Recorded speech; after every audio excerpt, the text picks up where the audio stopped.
Paul McCartney and Ozzy Osbourne are recognized as two independent but parallel figures in the development of modern music. The simultaneous presence of two individuals represents two opposing approaches, one focusing on classical melodic systems combined with popular musical structures, the other pushing the limits of expression through unconventional performance methods. Nonetheless, in the process of forming and developing global tastes, their names appear simultaneously at many levels of international music influence votes. Existing in the same orientation space, although originating from two different poles, creates a rare reality in the history of the recording industry. Each individual maintained a consistent discipline throughout his career. McCartney maintained a classically based compositional structure, while Osbourne operated on intense emotion and extreme aesthetics.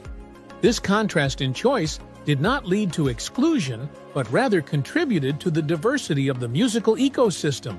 The fact that these two individuals are often included in the same reference group in specialized studies reflects a common recognition of their influence on the form of popular music.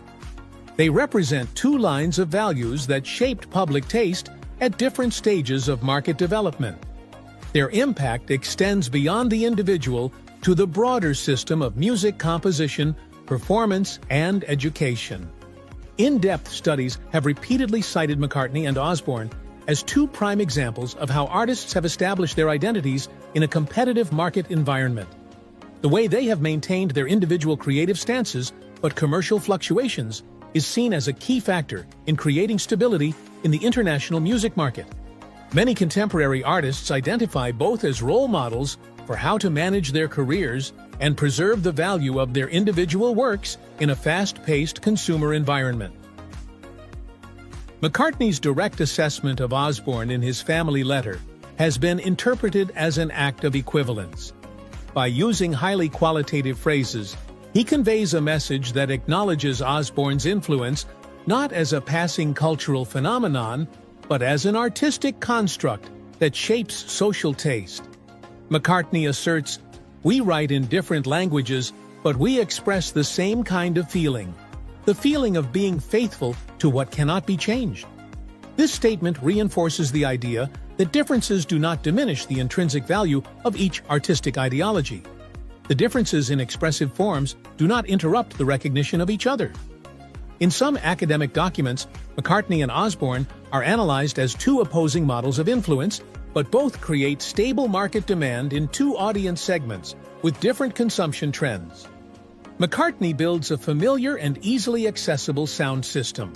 Osbourne advocates breaking the limits of sound to create a strong response from listeners. Both of these directions create a foundation for a sustainable personal musical identity capable of adapting to changes in technology and taste. The cultural influence of their coexistence is also reflected in the structure of charts award lists and national music archives in many countries. Their names are used as a reference point to evaluate subsequent trends to determine the degree of separation or integration of new music genres from traditional structures. This creates a fundamental reference effect in the evaluation of popular music history.